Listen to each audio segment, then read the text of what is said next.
the sounds of the ancient Amazonian rainforest. For thousands of years, undisturbed. Now, for the first time, the sound of encroaching civilization. A military helicopter flies over completely uncharted territory. We're on an expedition to one of the most isolated, least explored regions of South America, the Siapa River Basin, home to the Yanomami Indians, the largest Stone Age tribe left in the world. They live inside these shabanos, large thatched roof villages hidden deep within the Amazon. Napoleon Chagnon, an American anthropologist, has studied the Yanomami for more than 25 years. Last summer, he and his partner, Charles Brewer, a Venezuelan naturalist, discovered 10 Yanomami villages untouched by the outside world along Venezuela's border with Brazil. Now they return to Documental, the first village they encountered last August. It's a reunion among friends. A warm reception, but only from those who have already met Chagnon and Brewer. Members of a visiting village who have never seen a non-Yanomami before seem scared, curious. It reminds Chagnon of the first time he met the Yanomami. I walked into the village and I was just absolutely horrified. There were about 25 burly men staring at me down the shafts of their arrows. The women and kids all ran and hid in the woods. And eventually the men began creeping up close to me and jabbering about me. Look how ugly he is. Look how much hair he's got on his body. Look how white his skin is. Today, Chagnon and Brewer approach the center of Documental in ceremonial fashion. They are welcomed as honored guests. Koahiwa, the tribal chief or headman, invites them to the high honor of lying in his hammocks. He presents them with welcoming gifts. The guests act impassively or brave, as the Yanomami interpret it. It is their equivalent of a friendly handshake. An estimated 20,000 Yanomami live in the Amazon, 11,000 in Venezuela, another 9,000 in Brazil. Their lifestyle has changed very little from that of their prehistoric ancestors. They don't worship any god or supreme being, although they do believe in evil spirits. And since they don't keep track of time, they have no idea how old they are.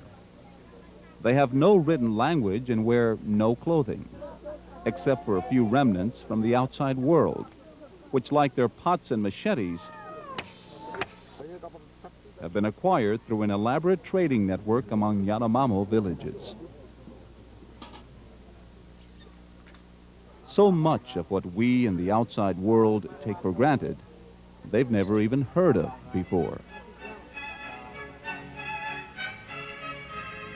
Have you ever heard anything like that before? Show me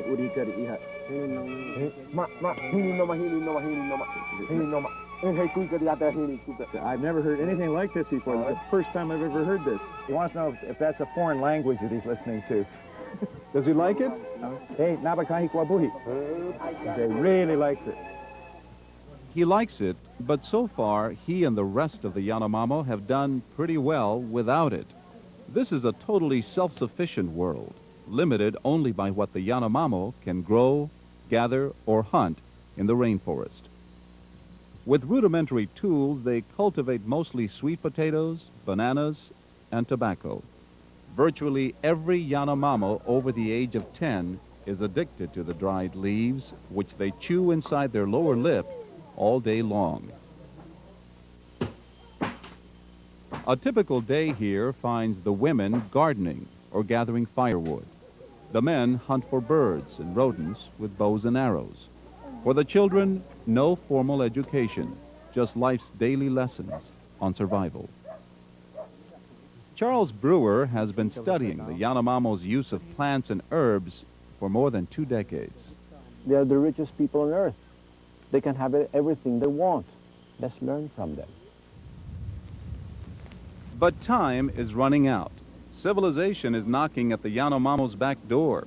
In neighboring Brazil, non-Indian settlers are deforesting the Amazon jungle at a rate of 20,000 acres a day.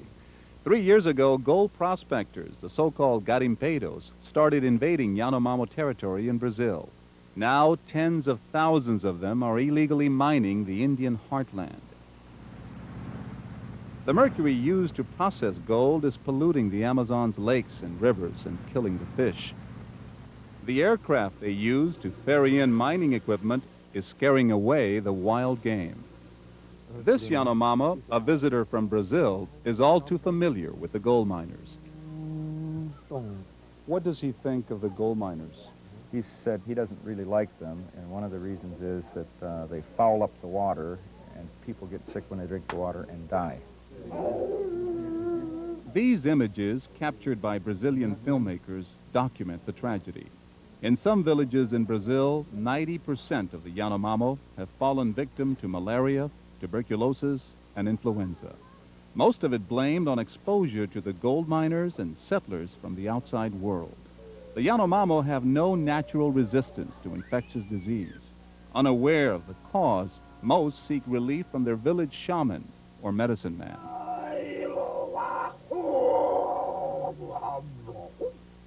They don't have a germ theory of disease, so in their culture, sicknesses are attributed basically to the malevolent spiritual attacks that others send to them, shamans in other villages.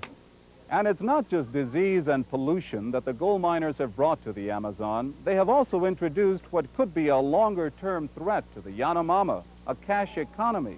Native peoples become enslaved to the gold miners. They become prostituted for alcohol or sex. They give up their subsistence economy. Their land is eventually taken away from them, and when their land is gone, so goes the tribe. Missionaries who have spread their gospel in the Amazon for 500 years may also share part of the blame. Chagnon says they easily buy off the Yanomamo with gifts. For example, flashlights are an ideal item. If you want to hook somebody to your mission and make them dependent on you, you get them used to flashlights. Flashlights require batteries. Batteries wear out. Eventually, many of the missionaries begin asking a larger price. Come to church. Those who come to church get more flashlights, more shotgun shells, etc. And eventually, the Yanomami slowly become incorporated into a larger, more complex economy and gradually become less and less dependent on their subsistence crops and more dependent on labor. In Doshamoshateri, the Yanomamo still trade in their traditional ways. The barter system: tobacco leaves for a basket, a machete for a pot. But their numbering system stops at 2, so they are totally unfamiliar with the value of a cash currency. There's no need for money. They have no idea what it is. I mean, how can there be a need for something you don't know what it is? What would he give me for that? Hey, Wabuhi.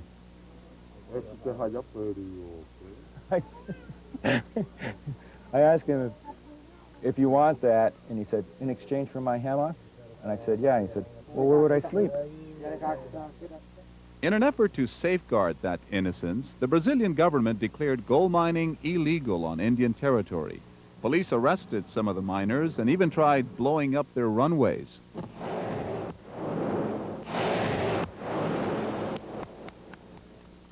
But of the 14 landing strips dynamited recently, 8 were back in business within just a few days.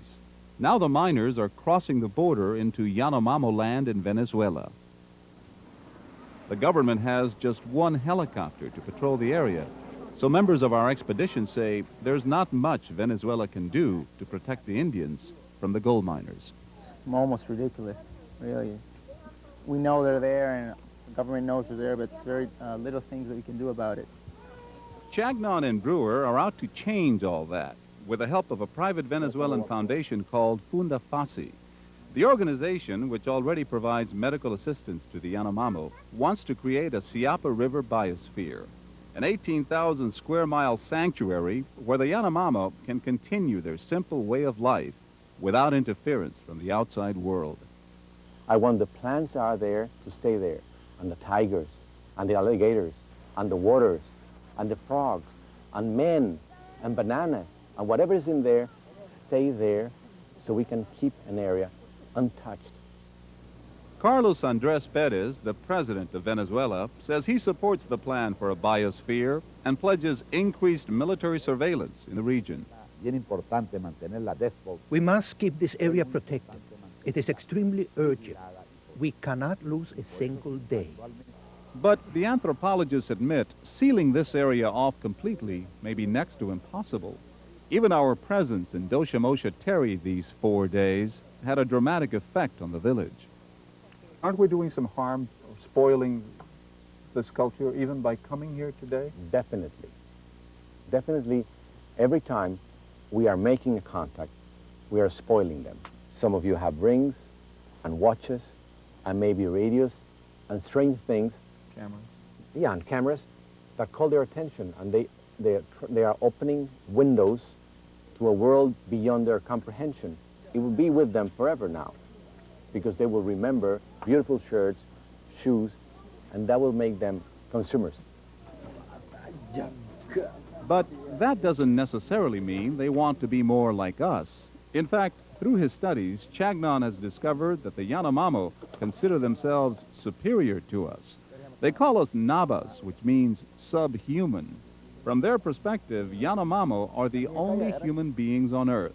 They may like our material goods, but they aren't too excited about visiting the outside world. This is the picture of a city. This is the skyline of Caracas. Hey, Caracateri. Would you like to go there? Said it's way far away, he thinks. And if you go way far away, you're probably going to die.